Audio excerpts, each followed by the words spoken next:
Millionnaire solitaire, la nuit de la Saint-Valentin, il se promenait seul lorsqu'il reçut une invitation inattendue d'une femme pauvre. La Saint-Valentin à Paris avait ce pouvoir unique de transformer chaque coin de rue en tableau vivant d'amour. Des guirlandes rouges et dorées décoraient les vitrines, les fleuristes ne suffisaient plus à satisfaire la demande effervescente de roses, et les restaurants affichaient complets depuis des semaines. Les couples, main dans la main, traversèrent les ponts comme s'ils défilaient sur une scène dédiée aux promesses éternelles. Les rires résonnaient, les regards s'entrelaçaient, et la ville semblait respirer au rythme des battements d'un cœur amoureux. Mais au milieu de cette symphonie d'affection, un homme marchait seul, Jules Moreau. Son nom évoquait immédiatement réussite et prestige. Propriétaire d'un empire hôtelier qui s'étendait de la Côte d'Azur aux Alpes, il avait bâti sa fortune sur le luxe, l'exclusivité et le raffinement. Les magazines économiques le présentaient comme l'architecte du confort absolu et son visage souriant ornait les couvertures de nombreux journaux. Pourtant, ce soir-là, aucun objectif ne capturait sa silhouette élégante avançant lentement sur la pont Alexandre III, son manteau de laine noire caressant l'air glacial de février. Le vent effleurait la surface du fleuve, soulevant de légers tourbillons d'eau glacée contre les quais. Jules s'arrêta près d'une balustrade, les mains dans les poches, observant les reflets des réverbères qui dansaient sur la Seine. Autour de lui, les couples s'arrêtaient pour s'embrasser, échanger des cadeaux ou simplement profiter de l'instant. Il les regardait sans amertume, mais avec une distance tranquille, presque mélancolique. À 42 ans, il avait tout ce que la société pouvait envier. Une fortune immense, des résidences dans plusieurs pays, un réseau d'influence considérable. Mais depuis la mort de ses parents dans un accident d'avion et les trahisons successives d'anciens amis attirés par son argent, il s'était replié dans une solitude silencieuse, élégante et glacée. Il n'avait jamais su comment combler ce vide-là. Ni les objets luxueux, ni les voyages privés, ni les soirées dans les salons les plus exclusifs de Paris ne réussissaient à combler ce silence intérieur. Même lorsqu'il essayait de s'ouvrir, il sentait qu'on l'écoutait pour ce qu'il représentait et non pour ce qu'il était réellement. Les sourires autour de lui étaient souvent intéressés, les attentions calibrées selon son compte en banque, et la sincérité semblait avoir déserté le monde qu'il fréquentait. Ce soir-là, il n'attendait rien. Il avait refusé les invitations à des galas et à des dîners huppés, préférant cette marche solitaire au cœur de la ville lumière. C'était peut-être une forme de nostalgie ou un besoin de revenir à quelque chose de plus humain. Il ne savait pas lui-même pourquoi il avait pris ce chemin particulier, pourquoi il s'était arrêté exactement à cet endroit du pont, ni pourquoi son regard s'attardait si longtemps sur les eaux sombres et tranquilles du fleuve. Le murmure du vent se mêla soudain à une autre voix, douce, presque timide, mais étonnamment claire malgré la distance. Il tourna la tête, un peu surpris. Une jeune femme s'était approchée, tenant un parapluie bleu marine raccommodé à plusieurs endroits. Ses vêtements étaient simples, mais propres. Elle portait un manteau usé au coude et des bottines trop larges pour elle, ainsi qu'un sac en papier rempli d'objets non identifiables. Elle s'arrêta à quelques pas de lui, le regardant avec une sorte de respect naturel, sans peur, sans fascination déplacée. « Excusez-moi, dit-elle, en tendant quelque chose enveloppé dans une serviette de tissu. C'est une part de tarte. Je les distribue ce soir, pour que personne ne passe cette soirée tout à fait seul. » Jules cligna des yeux, pris de court. L'intonation n'avait rien de commercial, et la main qui lui tendait ce modeste présent ne tremblait pas. Elle n'attendait rien en retour. C'était une proposition simple, presque enfantine, mais étrangement désarmante. « Vous me l'offrez ?» demanda-t-il. Elle hocha la tête, souriant, mais pas comme on sourit à un homme célèbre, plutôt comme on sourit à quelqu'un que l'on ne veut pas voir triste. Elle ajouta « Elle est faite maison, aux pommes et à la cannelle. C'est peut-être pas grand-chose, mais ce soir, ça compte. » Il hésita. Combien de fois dans sa vie avait-il reçu quelque chose sans arrière-pensée? Il tendit lentement la main, prit la part de tarte et la regarda un instant. L'odeur était agréable, un mélange chaleureux de sucre et d'épices. La serviette était cousue à la main, avec un petit motif de cœur rouge brodé au fil. « Merci, » dit-il enfin, d'une voix plus rauque qu'il ne l'aurait voulu. « Je m'appelle Élodie, » dit-elle. « Et vous ?»« Jules. »« Enchanté, Jules. Bonne Saint-Valentin. » Elle s'éloigna ensuite, reprenant sa marche sous la bruine légère, laissant derrière elle un homme qui n'était plus aussi seul qu'il y a quelques instants. Jules la suivit du regard, sans comprendre pourquoi son cœur battait un peu plus vite. La simplicité de son geste avait fissuré quelque chose en lui, une barrière qu'il croyait infranchissable. Il ne savait pas encore que ce moment, furtif et inattendu, allait tout changer. Mais pour la première fois depuis longtemps, il ne souhaita pas revenir chez lui. Il voulait savoir où elle allait, ce qu'elle faisait, pourquoi elle avait pensé à offrir une part de tarte à un inconnu solitaire sur un pont. Et sans trop réfléchir, il fit un pas, puis un autre. Il suivit Élodie dans la nuit parisienne, parmi les lumières et les ombres, vers une destination qu'il ignorait encore, mais qui allait devenir le point de départ de tout ce qu'il n'avait jamais osé espérer. La bruine s'intensifiait doucement, recouvrant les pavés de fines gouttelettes qui luisaient sous les réverbères comme des éclats de verre. Le bruit diffus de la ville semblait s'atténuer à mesure que Jules avançait, suivant de loin la silhouette d'Élodie. Elle marchait sans se presser, ses pas constants, rythmés par le balancement régulier de son parapluie raccommodé. Il n'avait aucune idée de ce qu'il faisait. Suivre une inconnue dans les rues de Paris, sans but, sans explication, n'entrait dans aucun des schémas logiques qu'il avait toujours suivis. Pourtant, quelque chose de viscéral le poussait vers elle, comme si le geste modeste qu'elle lui avait offert avait réveillé une mémoire oubliée. Ils traversèrent quelques ruelles, passant devant des vitrines closes, des boutiques désertes et des bancs humides, où quelques passants solitaires s'abritaient sous des capuches. Jules remarquait des détails qu'il ne voyait jamais. La buée sur les vitres des cafés modestes, l'odeur du pain chaud s'échappant d'une boulangerie encore ouverte, les regards discrets des gens qui ne le reconnaissaient pas. Il n'était pas l'homme d'affaires suivi par des caméras ou assailli par des journalistes économiques. Il n'était qu'un homme sous la pluie, marchant dans l'inconnu, tenu par un fil fragile d'humanité. Élodie finit par s'arrêter à l'angle d'une petite place entourée de platanes. Un ancien kiosque trônait au centre, abrité par un auvent en zinc, et quelques tables de bois y avaient été installées. À la lueur tamisée d'une guirlande suspendue, Jules distingua une douzaine de personnes assises ou debout, emmitouflées dans des manteaux de fortune. L'atmosphère n'était pas lugubre, mais étonnamment paisible. Une vieille femme riait en montrant une cuillère de soupe trop chaude. Un homme à la barbe dense partageait un pain sec avec un plus jeune, et un enfant remuait les doigts au-dessus d'un gobelet de chocolat fumant. Élodie s'approcha d'une grande boîte en plastique posée sur une table pliante, en sortit des sachets de nourriture soigneusement emballés et les disposa un à un devant elle. Puis elle accrocha son parapluie à un clou rouillé sur le pilier du kiosque, retroussa ses manches et commença à distribuer les parts de tarte et les boissons. Personne ne la regardait avec pitié ou surprise. Elle faisait partie de ce lieu. Elle y était attendue, respectée, intégrée. Jules s'approcha à son tour lentement, observant cette scène sans oser intervenir. Il n'avait jamais rien vu de pareil. Ce n'était pas de la charité, c'était de la dignité partagée. Ces gens qui l'auraient sans doute ignoré dans un autre contexte semblaient riches de quelque chose qu'ils ne possédaient pas. Leur manière de se saluer, de plaisanter malgré la pluie, de se remercier sans formule grandiloquente, tout cela portait une humanité brute et désarmante. Élodie l'aperçut enfin. Elle lui adressa un léger signe de tête, sans interrompre sa distribution. Lorsqu'elle eut terminé, elle s'approcha, sortit une serviette de son sac et lui tendit une autre part de tarte, cette fois dans un emballage en papier kraft. Celle-ci, c'est pour plus tard. Il y a un peu de gingembre dedans. C'est ma version préférée. Jules prit le paquet sans rien dire. Il ne savait pas comment exprimer ce qu'il ressentait. Il voulait parler, mais les mots semblaient futiles. Elle ne lui laissait pas le temps de retomber dans ses réflexes habituels, ceux de l'homme qui analyse, qui planifie, qui contrôle chaque interaction. Avec elle, il était désarmé. Et paradoxalement, cela le soulageait. « Vous faites ça tous les soirs ?» demanda-t-il enfin d'une voix basse. « Pas tous, répondit-elle, mais chaque fois que je peux. Certains ici sont devenus des amis. Et puis, c'est ce que ma mère faisait.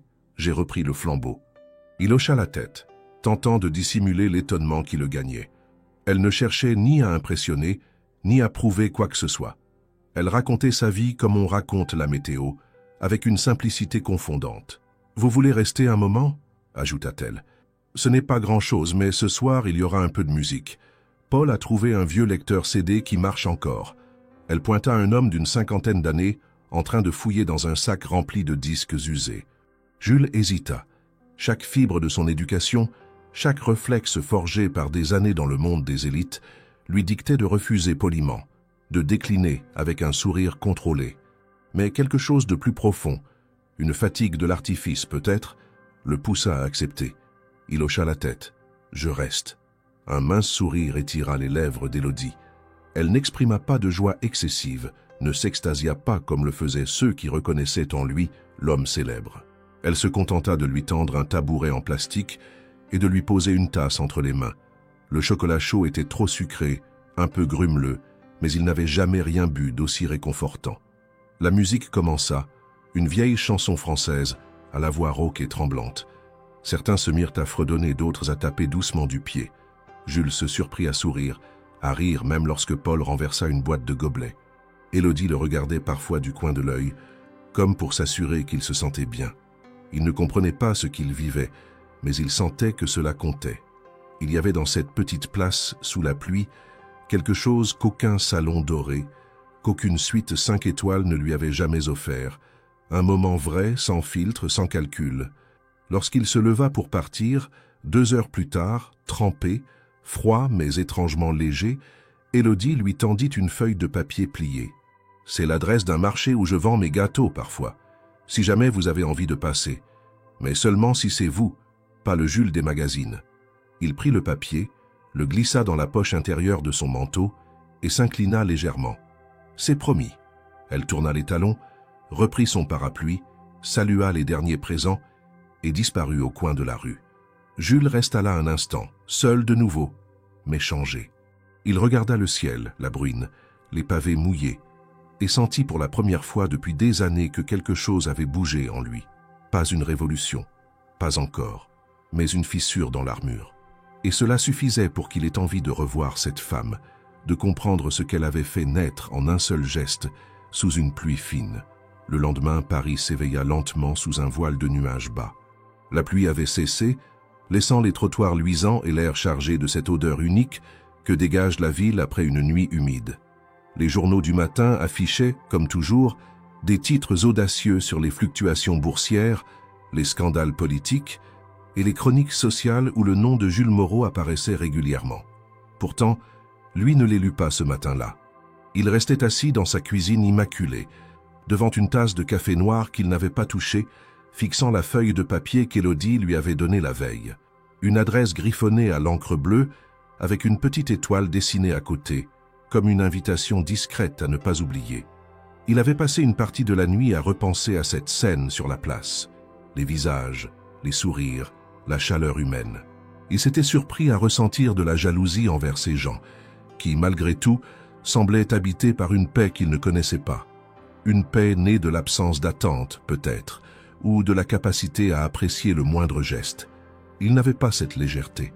Sa vie entière avait été bâtie sur la prévoyance, la stratégie, le contrôle. Rien ne lui échappait. Et pourtant, hier soir, tout lui avait échappé. Et il en redemandait. Ce fut sans prévenir son chauffeur ni prévenir son équipe qu'il décida de se rendre à l'adresse inscrite sur le papier. Il enfila un manteau plus simple, troqua ses souliers de marque contre une paire de bottines qu'il n'avait pas portées depuis des années et prit le métro. Le marché se trouvait dans un quartier du nord-est parisien, bien loin des circuits habituels du luxe. Les immeubles étaient décrépits, les façades taguées, mais l'endroit débordait de vie. Des enfants couraient entre les stands, des odeurs d'épices, de fritures et de fleurs se mêlaient dans un désordre joyeux. Il y avait là une cacophonie chaleureuse, un chaos organisé où chaque voix semblait à sa place. Jules erra un moment, observant les étals, les visages, avant de la voir.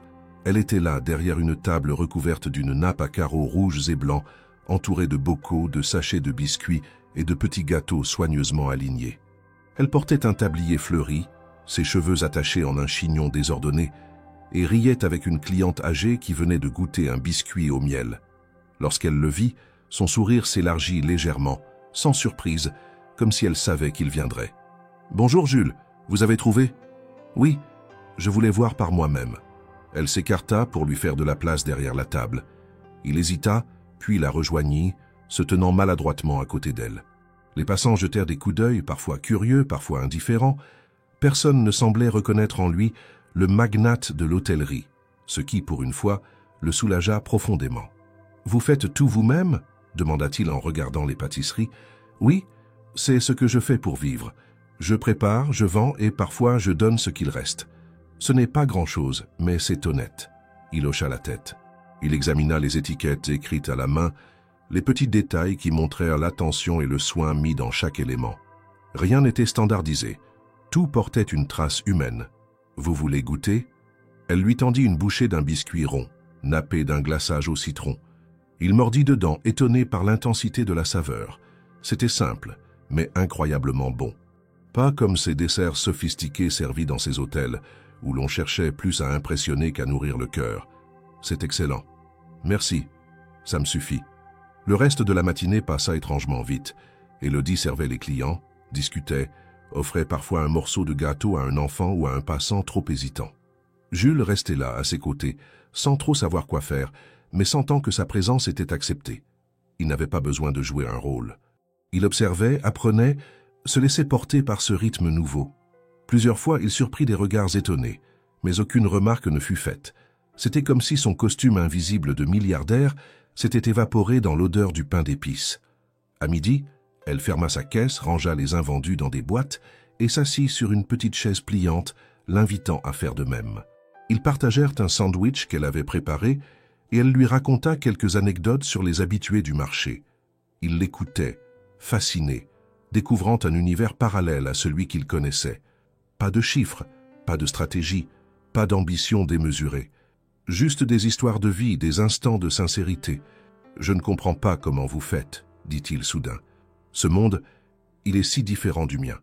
Et pourtant, je ne me suis jamais senti aussi bien. » Elle le regarda, un peu amusée. « Peut-être parce que dans le vôtre, vous êtes seul. Ici, personne n'a besoin de briller. On est là, les uns pour les autres. C'est tout. » Ces mots résonnèrent en lui, plus fort qu'il ne l'aurait cru. Il se rendit compte qu'il n'avait presque jamais partagé un repas comme celui-ci, sans code, sans attente, sans paraître. Il se sentit dépouillé, mais pas vulnérable, allégé. Alors qu'il plia la table, elle le regarda avec douceur. « Merci d'être venu. J'avais peur que vous ne le fassiez pas. Et moi, j'avais peur de le faire. » Elle rit doucement, puis lui tendit une petite boîte en carton. « C'est pour vous. Un assortiment. Pour quand le silence reviendra ?» Il la prit, touché par l'attention. Ce n'était pas un cadeau calculé, mais un prolongement de la journée. Il comprit alors que ce qu'il avait vécu aujourd'hui n'était pas une parenthèse, mais peut-être un commencement. Et pour la première fois depuis longtemps, il ne voulait pas que la journée s'arrête. Le lundi suivant, Jules se leva tôt, poussé par un élan qu'il ne reconnaissait pas encore comme de l'enthousiasme. Le souvenir du marché l'occupait sans relâche, et les conversations échangées avec Élodie résonnaient en lui comme des refrains silencieux. Sa présence, ses gestes, sa voix, tout en elle contrastait radicalement avec l'univers qu'il avait toujours connu. Cette différence, loin de l'effrayer, l'intriguait profondément. Il n'avait plus goût à ses réunions, à ses appels avec les actionnaires, ni aux discussions froides sur les marges et les investissements. Il voulait la revoir, de nouveau, mais cette fois dans un contexte qui lui appartenait. Il se dit que l'inviter à dîner dans un endroit de son monde pourrait être un juste retour, un moyen de lui offrir ce qu'il avait de mieux. Il fit appeler son assistante et lui demanda une réservation dans l'un des établissements les plus discrets et raffinés de la capitale. Le Jardin d'Hiver, un restaurant gastronomique niché au cœur d'un ancien hôtel particulier transformé, situé non loin du musée Rodin. Tout y respirait l'élégance silencieuse, du service millimétré aux assiettes pensées comme des tableaux. C'était, selon Jules, le cadre parfait pour montrer à Élodie ce qu'il pouvait lui offrir. Un instant hors du commun, une échappée de son quotidien rude, une soirée où elle n'aurait à penser à rien. À 17h, il envoya un message sur le numéro qu'elle lui avait donné à l'arrière du marché. Il fut bref mais attentionné. Il proposa de la retrouver à 20h précises, au lieu indiqué, ajoutant qu'il serait ravi de partager un dîner avec elle. La réponse tarda à venir. Ce n'est qu'à 19h qu'il vit apparaître les quelques mots qui figèrent son souffle. « Merci, Jules. C'est gentil. Mais ce n'est pas mon monde. Une autre fois, peut-être. » Un refus poli, sans froideur, mais définitif. Il relut la phrase plusieurs fois, comme si une erreur s'y cachait. Un mot oublié, une nuance qu'il n'aurait pas saisie. comment pouvait-elle refuser une telle proposition? Ce restaurant n'était pas simplement un lieu où manger, c'était un sanctuaire du raffinement. Une invitation dans un tel endroit venant de lui n'était jamais anodine. Personne ne refusait ce genre d'occasion. Et pourtant, elle, si. Ce refus éveilla en lui un trouble profond, bien plus vaste qu'il ne voulait l'admettre. Il sentit son ego piqué, non pas par orgueil mondain, mais par cette incompréhension douloureuse de voir qu'un geste généreux pouvait être reçu comme un malentendu. Il resta là, un moment, debout dans son salon immense, le téléphone à la main, fixant les baies vitrées qui donnaient sur les toits de Paris. Une lumière dorée baignait l'appartement, mais il n'en percevait rien. Il n'y avait pas de colère, pas encore. Juste un vide, un flottement, et cette sensation étrange d'être déplacé dans sa propre vie. Ce soir-là, il alla tout de même au jardin d'hiver, seul. Il s'installa à la table réservée sous le lustre de cristal, entouré d'un murmure de conversations feutrées et de couverts délicats. Il observa les couples, les familles, les diplomates, les hommes d'affaires. Tous semblaient jouer leur rôle à la perfection. Le décor était somptueux, la musique discrète, le service irréprochable, mais tout lui semblait creux. Les plats étaient magnifiques, mais il n'avait pas faim. Les vins étaient rares, mais il ne goûtait rien. Ce luxe qu'il aimait tant lui paraissait soudain froid, sans saveur. Il imaginait Élodie dans sa cuisine, préparant des tartes à la main, ou peut-être assise sur un tabouret à écrire dans un carnet usé. Il l'imaginait refusant cette soirée avec la même tranquillité avec laquelle elle lui avait tendu une part de gâteau sous la pluie.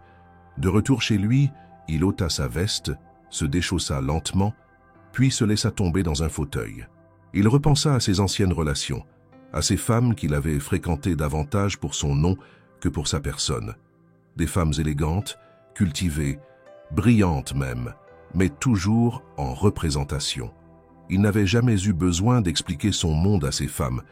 Elles le connaissaient ou faisaient semblant de le comprendre. Élodie, elle, n'en voulait même pas.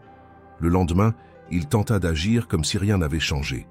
Il se plongea dans ses dossiers, enchaîna les réunions, reçut des partenaires étrangers.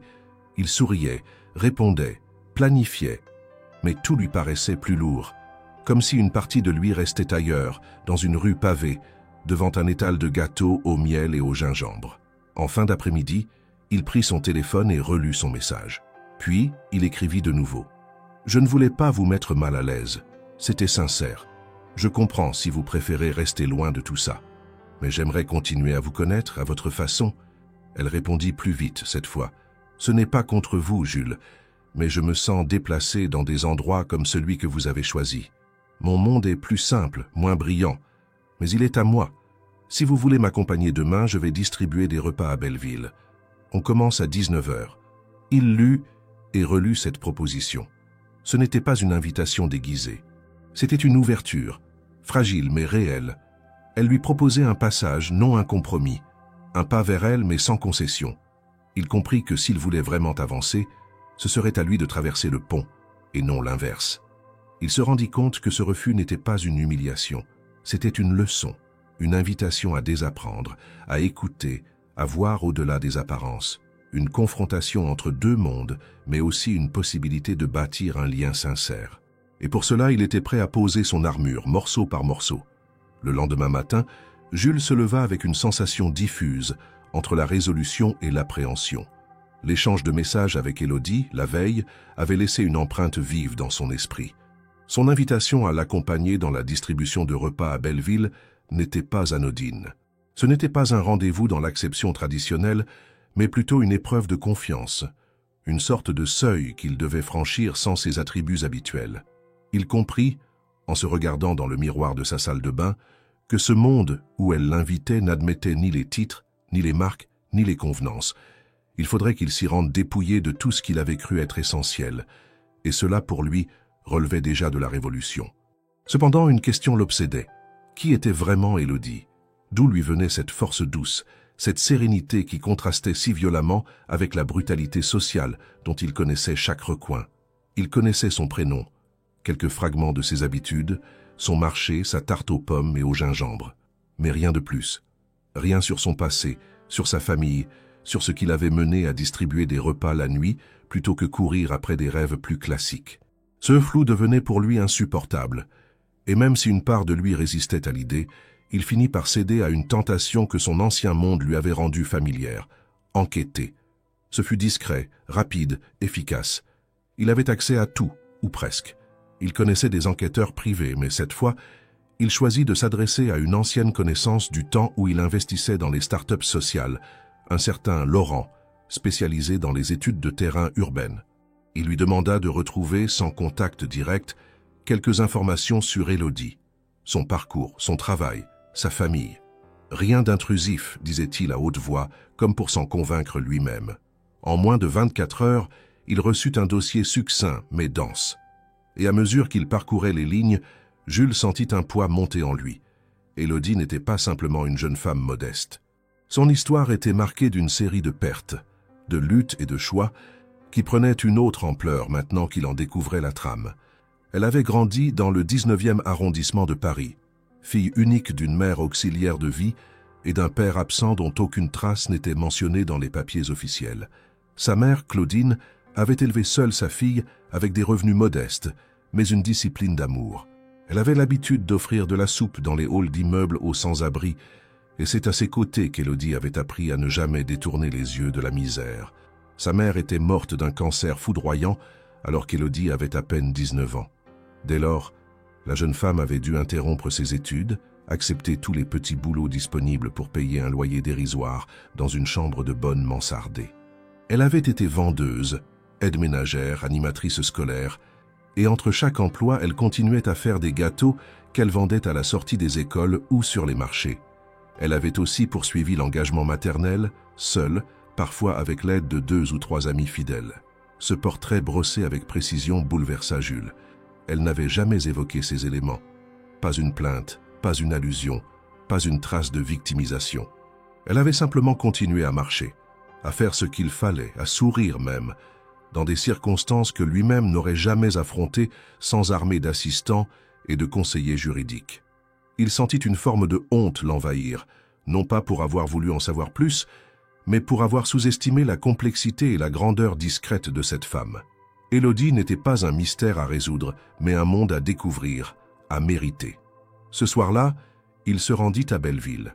Il portait des vêtements simples, un manteau gris sans marque visible, et une écharpe bleue qu'il n'avait pas portée depuis ses années d'université. À l'angle d'une ruelle, il retrouva Élodie, en train de sortir des caisses d'un vieux chariot. Elle lui sourit, sans poser de questions, et lui tendit une paire de gants de cuir abîmés. « Tu es prêt à sentir le froid dans les doigts ?» Plus que jamais. Ils installèrent une table, allumèrent une petite lampe à batterie, puis commencèrent à servir des soupes chaudes, du pain, des tartes et quelques sachets de biscuits secs. Les bénéficiaires arrivaient en silence, souvent avec un hochement de tête ou un simple murmure de remerciement. Jules suivait Élodie, imitait ses gestes, tentait de comprendre la logique de son organisation. Il se trompait parfois, renversait un gobelet ou tendait 2 portions au lieu d'une. Mais il apprenait. Et surtout, il observait. Il vit les regards que les gens posaient sur Élodie. Ni admiration ni pitié, mais une reconnaissance respectueuse, comme envers quelqu'un qui ne vous abandonne jamais. Il entendit les rires discrets, les mots murmurés avec chaleur, et même les plaisanteries entre ceux qui se côtoyaient sans domicile fixe. Il comprit que ce monde, loin de la froideur des salons dorés, était tissé d'un tissu bien plus dense et solide. Il ne pouvait pas l'acheter, ni même le répliquer. Il pouvait seulement l'honorer.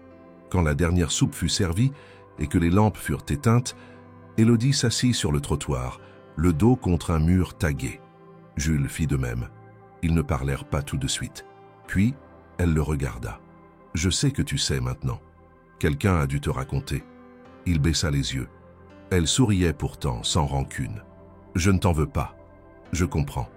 On n'entre pas dans la vie des autres sans chercher à savoir. Mais ce que tu as lu, ce ne sont que des bouts. Ce qui compte, c'est ce que tu feras avec ce que tu sais. » Il la regarda longuement, incapable de répondre, car elle venait, sans le savoir, de nommer exactement le nœud de tout ce qui l'habitait. Que faire maintenant qu'il savait? Et comment être digne de ce qu'il venait de découvrir? Les jours suivants furent marqués par une instabilité subtile dans l'univers de Jules. À mesure qu'il se rapprochait d'Élodie, ce lien discret mais réel qu'ils tissaient ensemble semblait créer une onde de choc dans les cercles qu'il fréquentait depuis des années. Les premières remarques, bien que dissimulées derrière des sourires polis, commencèrent à se faire entendre. Lors d'un déjeuner au Cercle Montaigne, l'un des clubs les plus fermés de la capitale, un investisseur lui glissa d'un ton faussement léger « Tu fais dans l'humanitaire maintenant ? On t'a vu dans un marché populaire, on croyait à une doublure. » Jules avait simplement souri sans réagir. Mais ces mots résonnaient encore en lui bien après avoir quitté la table. Il ne s'agissait pas uniquement de rumeurs. L'entourage immédiat de Jules, celui qu'il n'avait jamais vraiment questionné jusqu'ici, commençait à exprimer une inquiétude voilée, parfois même une hostilité directe. Ses collaborateurs s'interrogeaient sur ses priorités.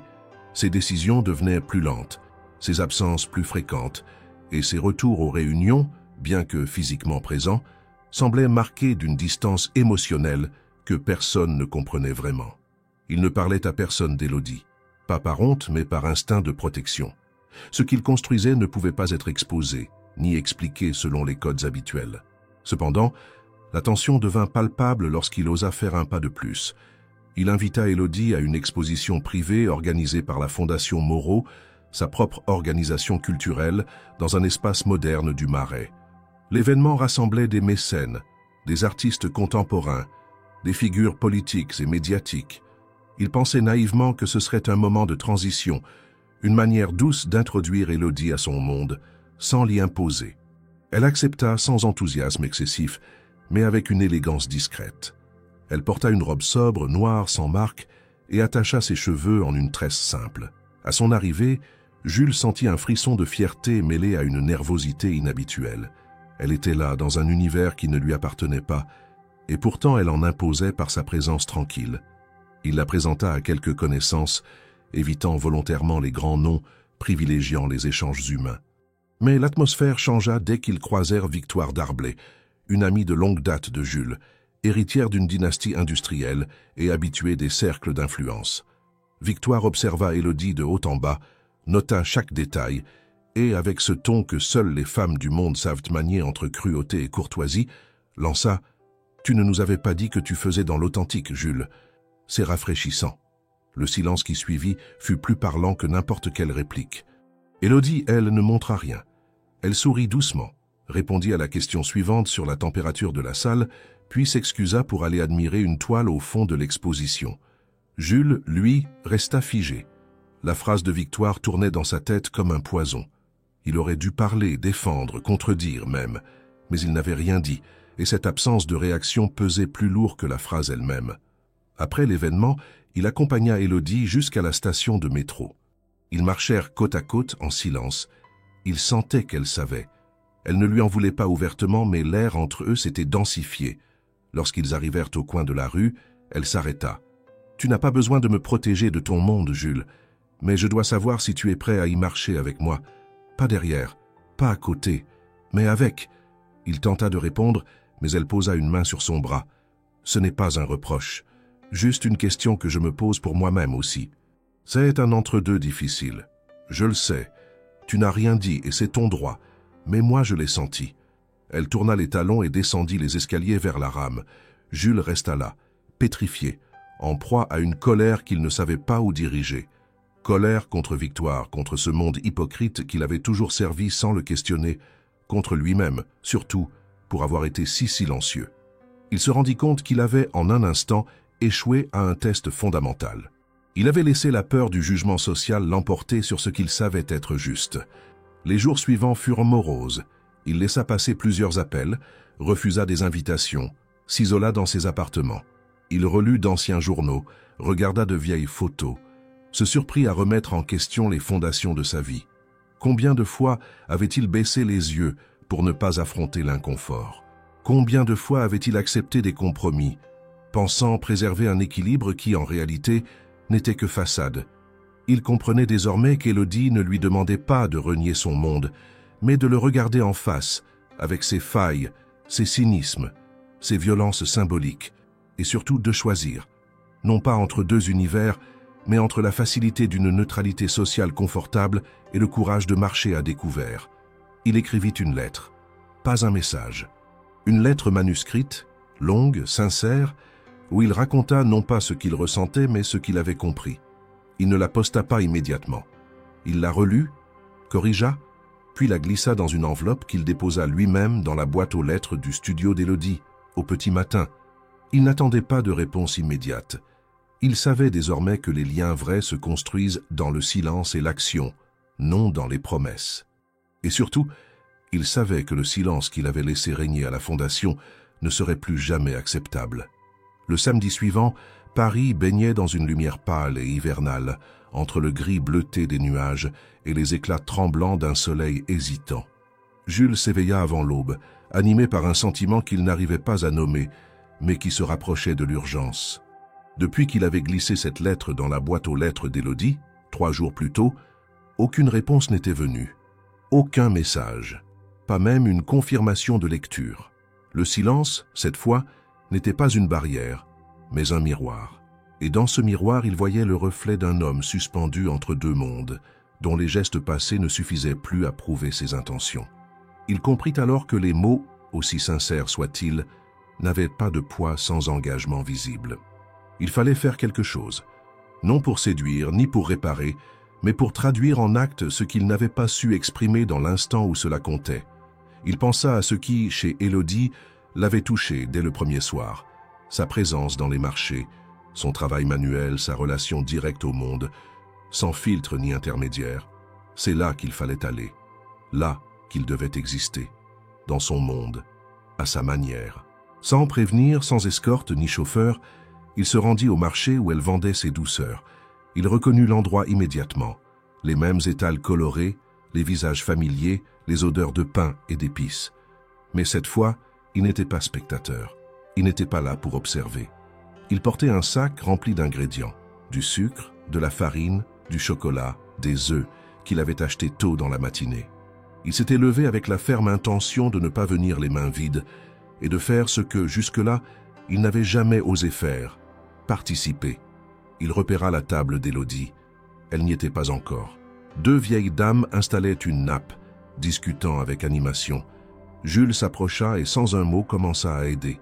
Il monta la structure métallique du stand, déroula les nappes, ouvrit les caisses de gâteaux, plaça les boîtes comme il se souvenait l'avoir vu faire. À mesure qu'il bougeait, les commerçants voisins le regardaient avec étonnement. Certains le reconnaissaient, d'autres non. Mais tous notaient sa manière d'agir, sans donner d'ordre, sans arrogance, comme un homme qui cherche sa place, humblement.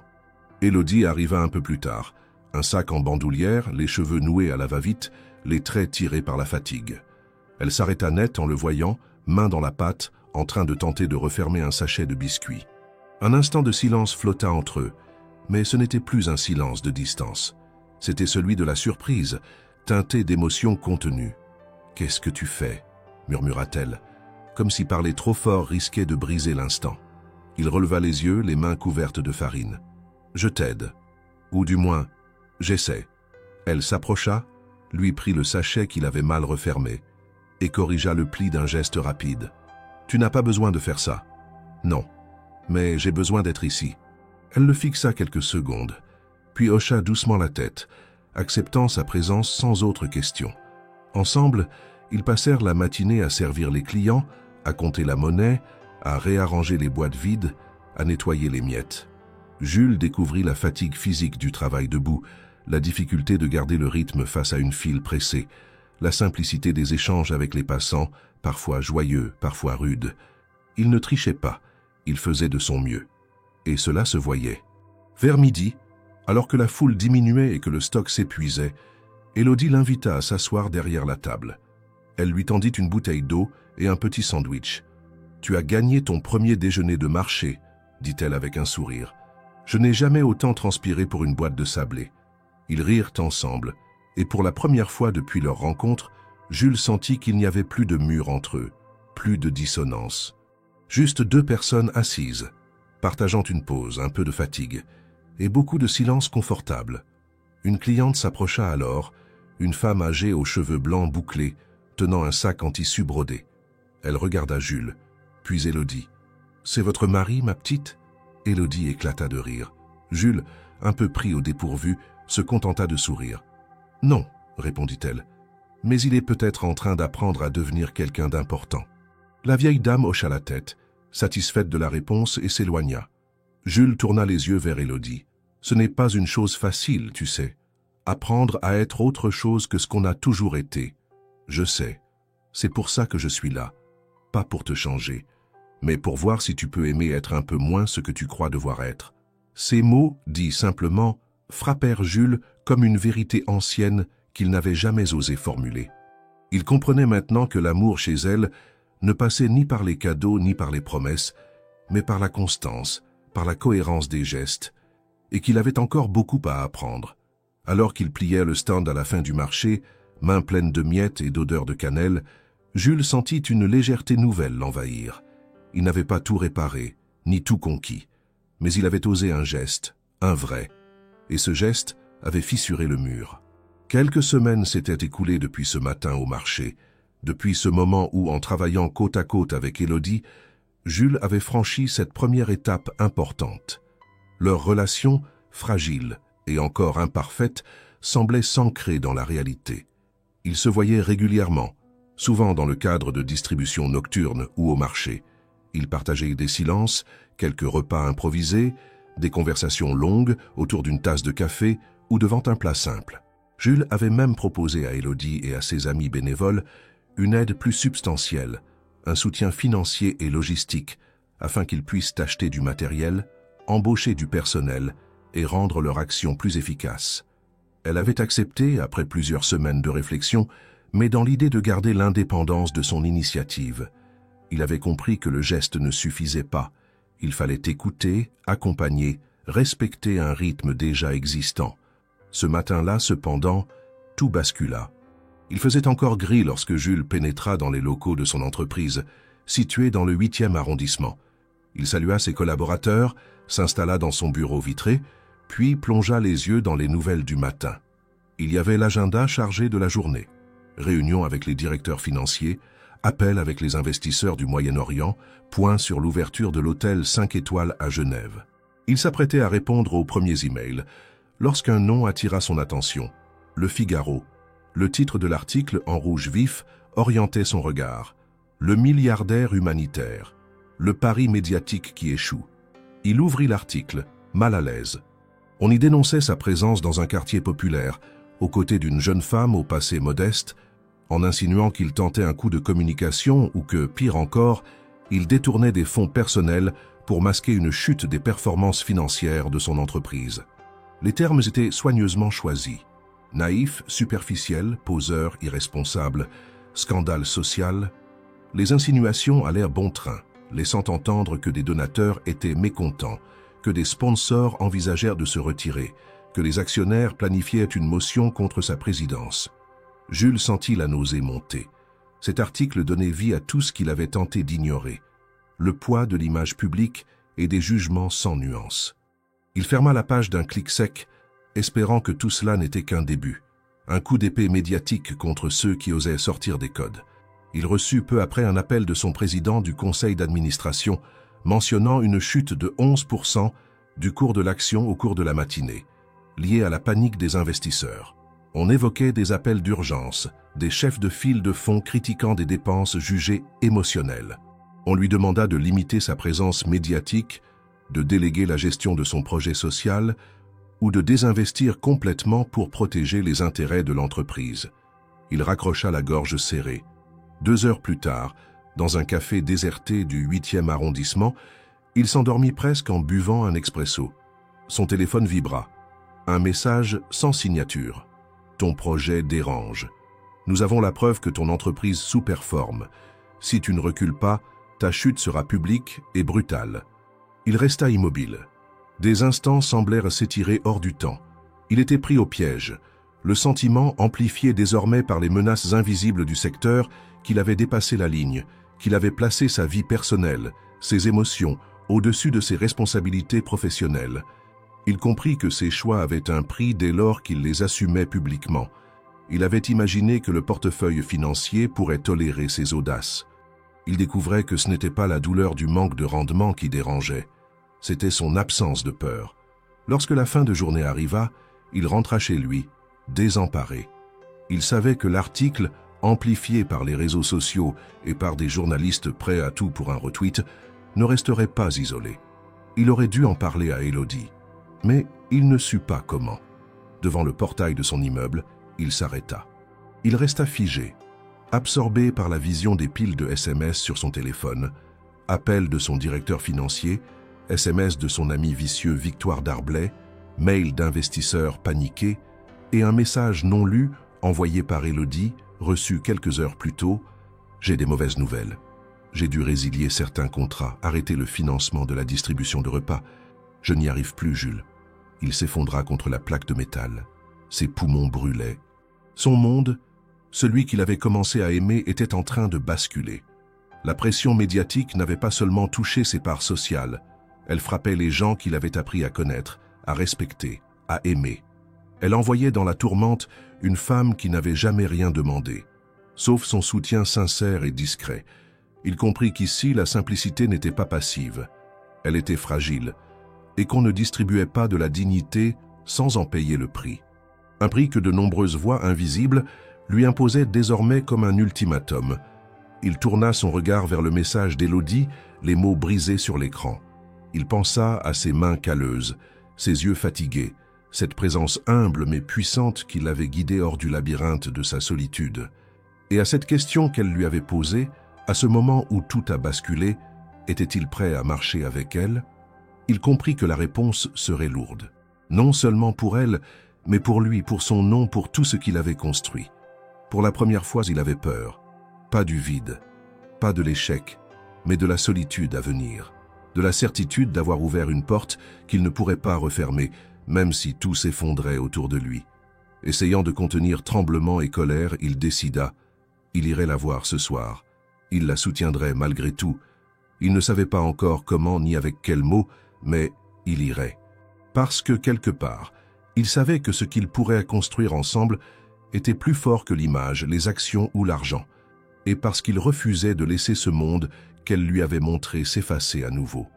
Et ce soir-là, lorsque la pluie se mit à tomber sur les toits du 19e arrondissement, ses pas résonnèrent dans la ville vide. Il savait que rien ne serait plus pareil. Le vrai obstacle, désormais, n'était pas extérieur. Il était à l'intérieur. Cette lutte impitoyable entre ce qu'il était, ce qu'il voulait devenir, et la question radicale. Jusqu'où était-il prêt à aller, pour ne plus jamais faire cavalier seul? J'ai respecté le texte demandé en français, sans émoji ni sous-titres, combinant soin narratif et profondeur. Cette partie contient plus de 5500 caractères. Le quartier semblait plongé dans une torpeur hivernale, comme si le temps lui-même avait ralenti pour laisser place à une tristesse muette. Cela faisait désormais plusieurs semaines qu'Élodie n'avait plus donné signe de vie. Depuis ce message abrupt où elle annonçait mettre fin à ses engagements bénévoles, plus aucun mot, plus aucun signe, plus aucune trace. Jules avait essayé de la joindre à plusieurs reprises, par message, par appel, même en se rendant aux endroits qu'elle fréquentait. Mais elle n'y était plus. Le stand du marché était vide, la place à Belleville abandonnée. Certains commerçants lui disaient qu'elle avait disparu du jour au lendemain, d'autres qu'elle avait été vue quittant Paris. Personne ne savait vraiment. Le silence s'était refermé comme une chape de plomb sur leurs souvenirs communs. Et pourtant, quelque chose persistait. Jules revenait chaque semaine à la place où ils s'étaient rencontrés. Il y venait sans avertir, sans parler, simplement pour être là. Parfois, il apportait de la nourriture qu'il distribuait en silence. Parfois, il s'asseyait sur le même banc, les mains dans les poches, les yeux fixés sur les reflets du fleuve, là où elle lui avait tendu cette part de tarte, la toute première nuit. C'était une façon de rester fidèle à ce qu'elle lui avait montré, de ne pas trahir le lien fragile qui avait germé entre eux malgré la distance et le silence.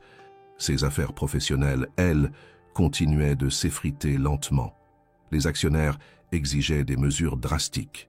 Il avait été contraint de céder certaines fonctions exécutives, tout en gardant un rôle symbolique au sein du conseil. Il ne luttait plus pour l'image, ni pour le pouvoir. Il avait compris que ce qui lui importait n'était plus de maintenir un empire, mais de rester aligné avec ce qu'il avait commencé à ressentir grâce à elle. Un sentiment de vérité, d'authenticité, qu'il ne voulait plus perdre. Un matin, Alors qu'il rangeait des cartons dans un ancien local qu'il envisageait de transformer en atelier solidaire, il découvrit un objet inattendu, un petit cahier à spirale, glissé entre deux boîtes de matériel de cuisine. Il était usé, couvert de taches de farine et de café séché. Sur la première page, un prénom inscrit à l'encre bleue, Élodie. Il le feuilleta avec précaution, comme si chaque page risquait de s'effacer sous ses doigts. C'était un carnet de recettes. Des dizaines de préparations écrites à la main, annotées, parfois accompagnées de petits croquis. Mais ce n'étaient pas de simples instructions culinaires. À chaque recette était associée une mémoire, une histoire, une émotion. Tarte au citron pour maman quand elle rentrait tard du travail. Biscuits cannelle, offerts à la vieille dame du 4e, celle qui pleure tous les mercredis. Et au milieu du carnet, une double page fit s'arrêter son souffle. Collée à gauche, une photo d'un stand de marché prise de loin, avec lui derrière la table en train de rire. Et sur la page de droite, une phrase tracée avec une calligraphie appliquée « L'amour véritable est le seul luxe que tout le monde peut s'offrir ». Il relut cette phrase plusieurs fois. Elle n'était pas un message direct, elle n'était pas destinée à lui seul, mais elle était, sans l'ombre d'un doute, une trace, un rappel que ce qu'ils avaient partagé n'était pas un rêve passager. C'était un choix, une rencontre réelle, une possibilité qui avait été rendue fragile par le monde mais qui n'était pas morte. Ce carnet, oublié ou laissé volontairement, était un signe silencieux mais puissant. Une main tendue, discrète mais encore là. Il prit le cahier avec lui, le posa sur son bureau et le relut chaque soir. Il s'imprégna de ses mots, de ses recettes, de ses anecdotes. Il décida d'en faire quelque chose. Pas pour lui, mais pour prolonger ce geste initial. Cette part de tarte sous la pluie, cette offrande sans calcul. Il réunit des collaborateurs de confiance, chercha des partenaires dans le domaine associatif et esquissa les plans d'un projet qu'il avait toujours redouté d'envisager. Un lieu où cuisine et insertion sociale se mêleraient. Pas une entreprise de plus, pas une vitrine, mais un espace sincère, ancré dans le quotidien, ouvert à ceux que l'on oublie, inspiré d'elle, nourri par elle. Il choisit un ancien atelier abandonné dans le quartier d'Élodie. Il acheta l'endroit en son nom propre sans passer par sa société. Il ne voulait aucun lien avec les structures traditionnelles. Il engagea des jeunes en situation précaire, des artisans, des cuisiniers de rue. Il leur parla d'Élodie sans dire son nom. Il leur parla de la tarte, de la pluie, du marché, du chocolat trop sucré. Il transmit à sa manière ce qu'elle lui avait appris. Ils l'écoutèrent en silence. Certains rirent, d'autres opinèrent, mais tous comprirent qu'il ne s'agissait pas d'un caprice de milliardaire en quête de rédemption. Il ne cherchait pas à briller. Il cherchait à bâtir quelque chose de vrai. Les travaux commencèrent au printemps. Chaque mur repeint, chaque meuble restauré, chaque plaque installée était pour lui un pas de plus vers cette réconciliation qu'il espérait encore. Il savait que rien ne garantissait qu'elle reviendrait. Il savait qu'elle pouvait ne jamais le recontacter. Mais il ne le faisait pas pour cela. Il le faisait pour honorer ce qu'elle avait éveillé, pour prouver qu'il était capable de traduire une émotion en action, une rencontre en transformation. Et chaque soir, en quittant le chantier, il emportait avec lui le carnet. Il le gardait près de lui comme un talisman, comme un cœur battant entre les pages. Car il sentait que tant que ce carnet existait, tant qu'il restait fidèle à ce qu'il contenait, le lien n'était pas rompu. Le lien était simplement en attente d'un moment juste, d'un silence habité, d'un pas en avant. L'atelier, encore en travaux, sentait le bois fraîchement poncé, la peinture humide et les épices entassées dans des sacs ouverts. Le chantier avançait vite, mais Jules refusait d'accélérer artificiellement les choses. Il voulait que chaque détail soit respecté, que chaque élément ait un sens, une raison d'être. Il venait tous les matins, observait, aidait à porter, écoutait les idées des ouvriers, goûtait les premières expérimentations des jeunes cuisiniers engagés dans le projet. Certains étaient passés par la rue, d'autres avaient grandi dans des foyers d'accueil, d'autres encore étaient simplement fatigués d'avoir été ignorés. Ici, ils trouvaient un espace où leur voix comptait. Le nom du lieu lui était venu en feuilletant une nouvelle fois le carnet d'Élodie, un mot écrit en marge d'une recette de madeleine pour les cœurs sucrés. C'était simple, clair et porteur d'un double sens qui ne le quittait plus. Ce serait donc le cœur sucré. Une boulangerie-pâtisserie ouverte à tous où l'on formerait des jeunes issus de milieux précaires, où l'on vendrait à prix juste, où une partie des invendus serait systématiquement redistribuée. Il ne s'agissait pas d'un modèle économique classique. Il savait qu'il ne ferait pas de bénéfices. Il ne cherchait pas à en faire. Il voulait créer un lieu vivant, nourri par une philosophie nouvelle, celle du don réciproque, de la transmission, du respect. Le jour de l'ouverture approchait. Un samedi de mai avait été choisi, une date sans signification particulière pour la plupart, mais importante pour lui. C'était le jour exact, 1 an plus tôt, où il avait vu Élodie pour la première fois sur le pont Alexandre III. Il ne savait pas si elle viendrait. Il ne savait même pas si elle savait, mais au fond de lui, il espérait, sans attendre, sans exiger. Il avait préparé cette journée comme on prépare un moment sacré, avec soin et humilité. Il n'avait invité que des personnes directement impliquées dans le projet. Les jeunes apprentis, les bénévoles, quelques voisins curieux, les artisans du chantier. Aucun média, aucun officiel, aucun investisseur. Il avait refusé toutes les sollicitations, expliquant que cette inauguration n'était pas une vitrine mais une rencontre. Il voulait que les premières heures de Le Cœur Sucré soient vécues comme une promesse partagée, un début sincère. À 8 heures du matin, les premières brioches dorées sortirent du four. À 9 heures, l'odeur sucrée s'échappait déjà par les fenêtres ouvertes, attirant les passants. À 10 heures, les tables étaient installées, les premiers clients faisaient la queue. Il servait lui-même, debout derrière le comptoir en tablier, les mains encore couvertes de farine. Il souriait, vraiment. Pas ce sourire figé qu'il portait lors des conférences ou des galas, mais un sourire né de l'instant, de l'effort partagé, de la fierté calme de voir quelque chose d'intime devenir collectif. Le temps passait. La rue s'animait. Une vieille dame pleurait en mordant dans une madeleine. Un petit garçon riait, les mains pleines de sucre. Les apprentis s'embrassaient discrètement, ravis de leur réussite.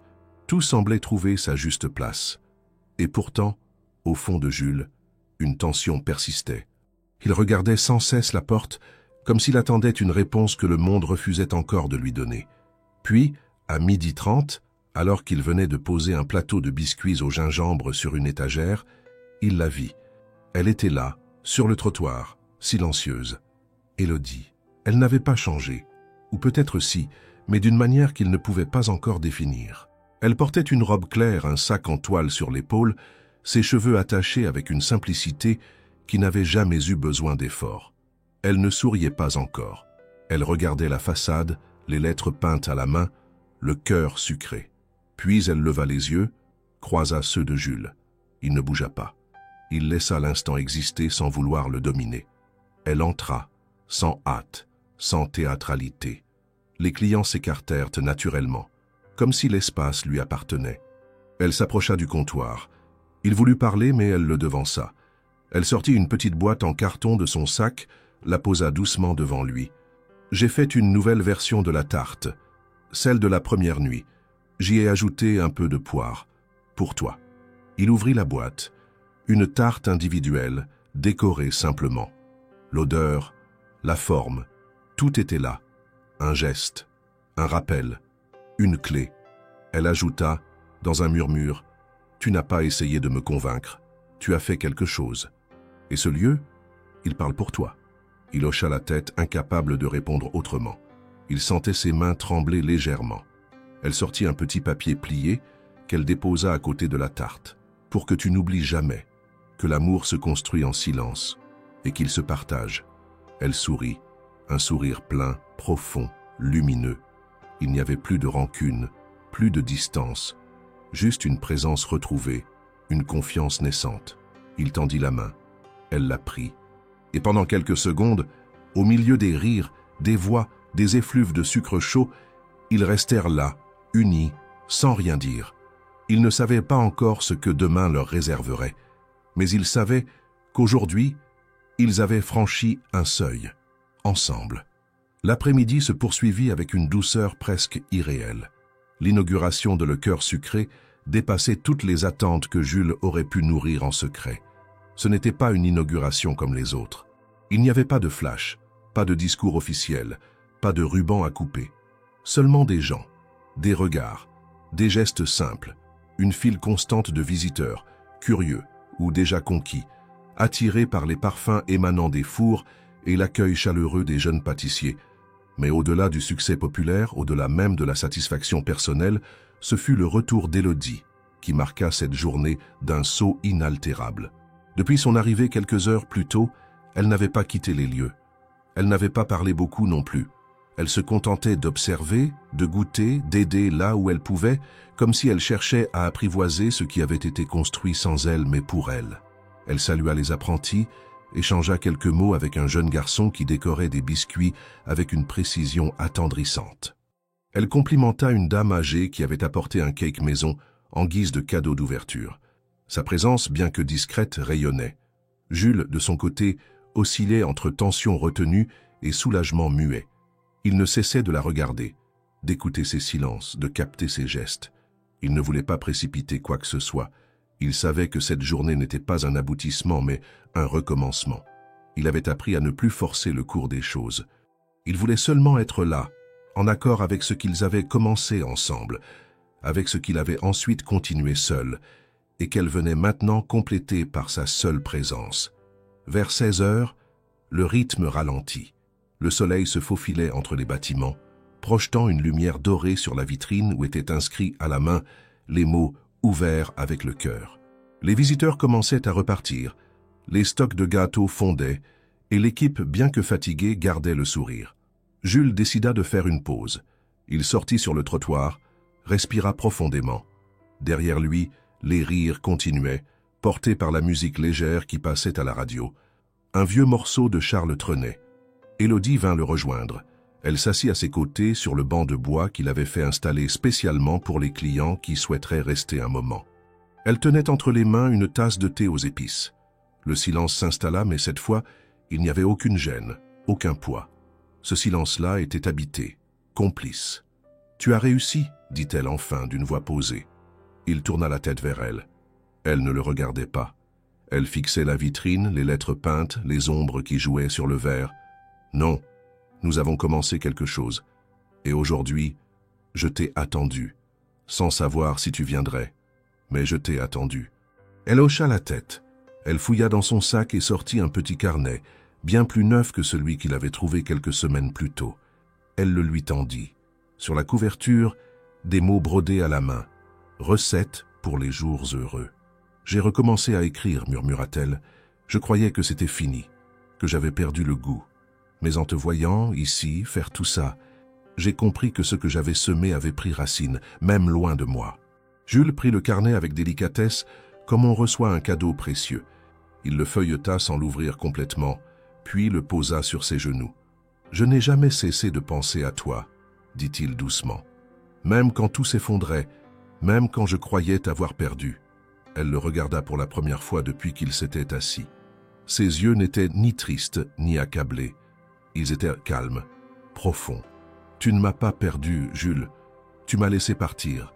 Et j'ai eu besoin de ce silence pour comprendre ce que je voulais vraiment. Ce n'est pas ton monde qui me faisait peur. C'était ce que ce monde faisait de toi. Mais aujourd'hui, tu es ici. Tu travailles avec tes mains. Tu écoutes. Tu ne diriges pas. Tu accompagnes. Tu respires autrement. » Il sentit une chaleur familière remonter dans sa poitrine. Il ne répondit pas. Il prit simplement sa main, la serra doucement. Elle ne la retira pas. Ils restèrent ainsi plusieurs minutes. Le monde autour d'eux continuait de bouger, mais eux étaient immobiles, ancrés dans un moment qui n'appartenait qu'à eux. À l'intérieur, les apprentis nettoyaient, riaient encore, échangeaient les restes de gâteaux. L'odeur du caramel flottait toujours dans l'air.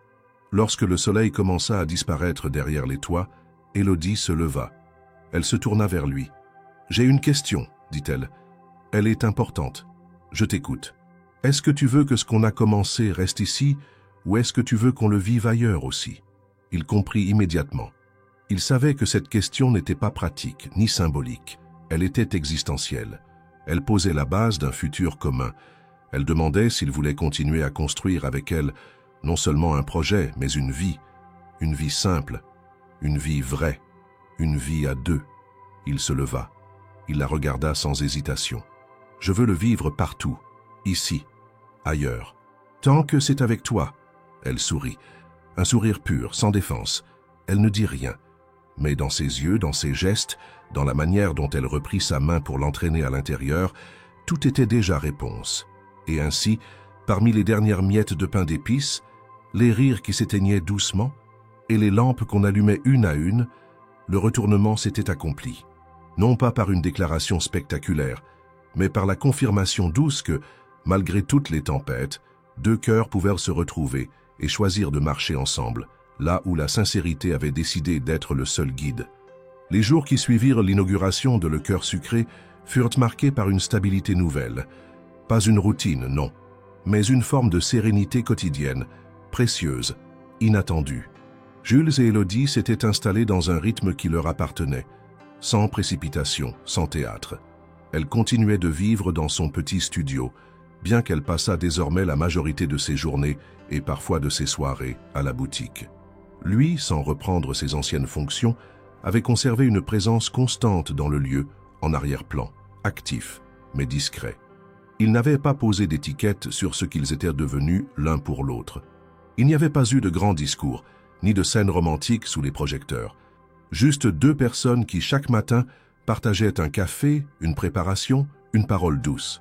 Et chaque soir, un silence complice, un regard échangé, la promesse non dite de recommencer demain. L'espace de travail avait été aménagé pour être plus qu'une boutique. C'était un lieu de rencontre, d'expérimentation, d'apprentissage. Les jeunes employés, pour la plupart sans expérience professionnelle stable, trouvaient ici un cadre exigeant mais bienveillant.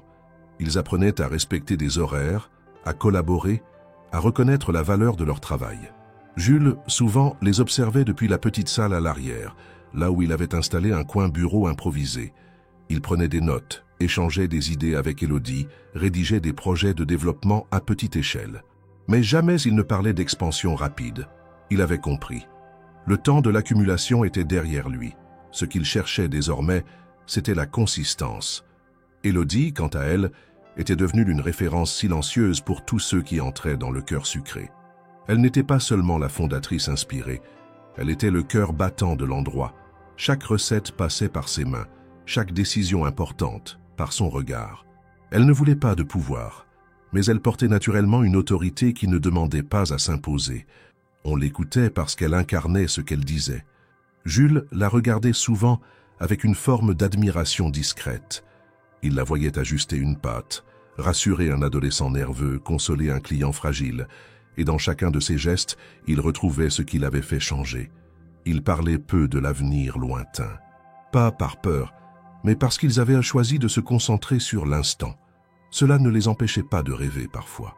Elle évoquait, à voix basse, l'idée d'ouvrir un petit atelier de formation pour les femmes en situation de précarité. Lui réfléchissait à transformer l'étage supérieur de la boutique en lieu de vie communautaire. Mais ses projets restaient suspendus, comme des graines en attente de terre fertile. Ce qui comptait, c'était le présent. Un matin, alors qu'ils ouvrirent la boutique après une nuit de pluie, Jules découvrit un mot accroché à la vitrine, écrit à la main sur une feuille cartonnée. Il était signé par une cliente fidèle, une mère célibataire qui venait chaque semaine avec ses deux enfants. Le mot disait « Merci. Ici, on se sent regardé comme une personne, pas comme un problème. » Jules resta un moment immobile devant ces mots. Il les montra à Élodie, qui sourit sans rien dire. Puis ils accrochèrent la carte sur le mur derrière le comptoir, à côté des dessins des enfants et des photos de l'équipe. Ce mur, d'ailleurs, était devenu une sorte d'autel laïque. On y accrochait tout ce qui témoignait d'une émotion, d'un souvenir, d'un lien. Pas de publicité, pas de slogan, juste des fragments de vie. Un mouchoir brodé, une vieille recette de grand-mère, une carte postale envoyée depuis un centre d'accueil en province. Les gens apportaient ces objets comme on dépose une offrande, en signe de gratitude ou pour laisser une trace. Et dans ce geste collectif, une vérité s'imposait peu à peu.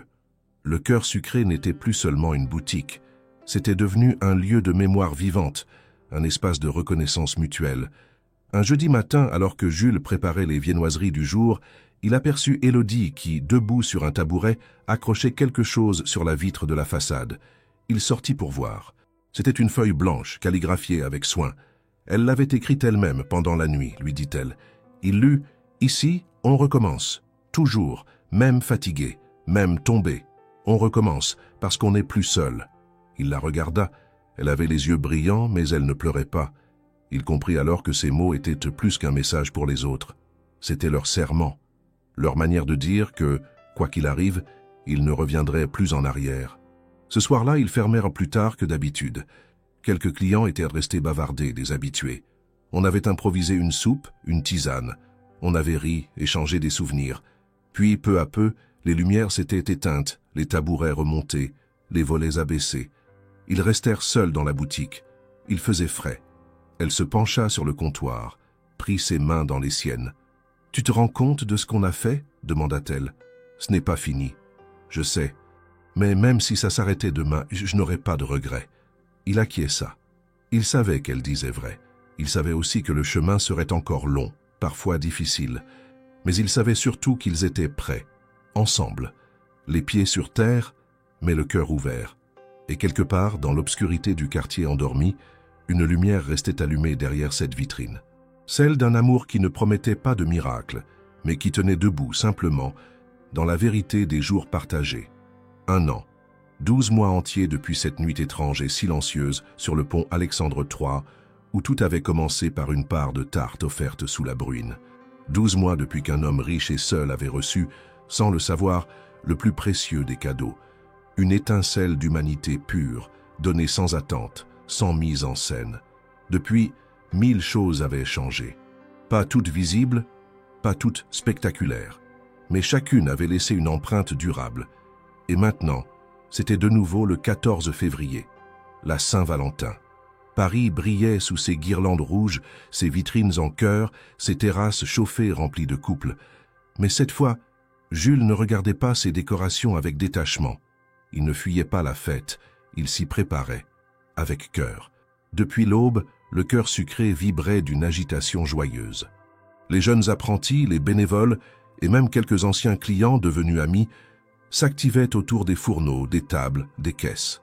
On préparait un événement inédit, un dîner solidaire pour couples, peu importe leur âge, leur origine, leur situation. Pas de prix fixe, pas de sélection. Ceux qui voulaient venir étaient accueillis. Ceux qui ne pouvaient rien donner n'étaient pas moins bienvenus. L'idée avait germé plusieurs mois auparavant dans une conversation entre Élodie et Jules, autour d'un thé fumant, alors qu'ils évoquaient le sens de ce qu'ils bâtissaient ensemble. Ils s'étaient dit que l'amour, quand il était vrai, ne connaissait pas de hiérarchie, qu'il méritait d'être célébré là où il était le plus humble, le plus nu, le plus vivant. Tout avait été pensé avec soin.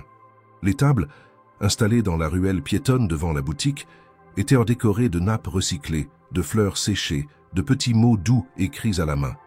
Une guirlande de lampions colorés traversait l'espace d'un côté à l'autre. Des instruments acoustiques attendaient sur une scène improvisée où quelques musiciens bénévoles joueraient des chansons d'amour du monde entier. Il ne s'agissait pas d'un spectacle. C'était un moment de partage.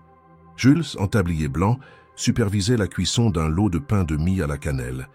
Il n'avait pas dormi beaucoup la veille, trop occupé à coordonner les derniers détails. Mais il n'en ressentait aucune fatigue. Il avait ce genre d'énergie rare, celle qui naît quand on se sait exactement à sa place. Élodie, quant à elle, vérifiait les assiettes, les ingrédients, saluait chaque volontaire avec un mot gentil, une attention. Elle irradiait d'un calme puissant, celui des personnes qui savent qu'elles ne doivent plus rien prouver, juste continuer à faire. À 19 h, les premiers invités arrivèrent. Certains étaient visiblement mal à l'aise, peu habitués à tant d'accueil. Un couple de sans-abri entra main dans la main, étonné qu'on leur offre une table avec une nappe, un menu, des chandelles. Un homme âgé vint seul, tenant dans sa main une photo froissée d'une femme souriante. Il expliqua qu'il venait célébrer les souvenirs. 2 adolescentes timides s'installèrent au fond, riant nerveusement. Une mère et sa fille, un couple de retraités, un duo d'amis inséparables. Chaque table était unique, et pourtant toutes vibraient d'un même écho. Ici, personne n'était jugé, personne n'était de trop. Jules et Élodie servaient ensemble, main dans la main lorsqu'ils passaient entre les tables. Pas comme un couple cherchant à s'afficher, mais comme 2 artisans de la même œuvre. Ils déposèrent les plats, écoutèrent les histoires, s'arrêtaient pour une conversation. Un éclat de rire, une larme parfois. À mesure que la nuit avançait, l'espace se réchauffait malgré le froid de février. Les cœurs s'ouvraient, les barrières tombaient, on chantait, on dansait. Une femme entama une chanson kabyle a cappella. Un garçon déclama un poème de Victor Hugo. Une vieille dame proposa une devinette à toute la salle. et les réponses fusaient entre les rires. Au cœur de cette joie, un détail attira l'attention. Dans la vitrine, un nouveau panneau était apparu, écrit à la main, calligraphié avec soin sur une grande feuille blanche collée contre la vitre. Ici, personne ne dîne seul. Ce message, d'une simplicité désarmante, fut lu par chacun, et chacun comprit. Ce n'était pas un slogan, c'était une promesse tenue, une invitation permanente, une déclaration d'intention. Vers la fin de la soirée, alors que les plats avaient été vidés, que les chansons s'éteignaient, Jules s'approcha d'Élodie. Elle portait encore son tablier taché de farine et de chocolat. Il l'embrassa sur le front, puis lui tendit une petite boîte, identique à celle qu'elle lui avait donnée un an plus tôt. Elle l'ouvrit. À l'intérieur, une tarte légèrement différente. Pommes, poires, une pointe de gingembre, une variation, un écho, et un petit billet glissé dessous pour ne plus jamais marcher seule, même dans le silence. Elle le regarda, émue. Elle ne répondit pas. Elle n'en avait pas besoin. Tout était là. Ils restèrent un moment dehors, devant la vitrine, à regarder les derniers invités repartir, sourire aux lèvres, le cœur léger, leurs mains entremêlées, leurs épaules collées. Pas besoin de mots. Leur regard suffisait. Dans cette rue ordinaire, entre les murs d'un quartier oublié des magazines de luxe, ils avaient réinventé la fête des amoureux. Non pas comme une vitrine de perfection, mais comme une déclaration de vérité. Que le luxe le plus rare n'est pas dans les diamants, mais dans le courage d'aimer sans condition, dans l'humilité de recommencer, dans la constance d'un geste répété chaque jour. Et ce soir-là, sous un ciel de février percé d'étoiles timides, la ville lumière brillait un peu plus fort. Non pas pour ce qu'elle montrait, mais pour ce qu'elle abritait. Un lieu, un couple et une idée qui avaient survécu à tout. Un cœur sucré, un amour entier, une fin douce, comme une tarte partagée à deux.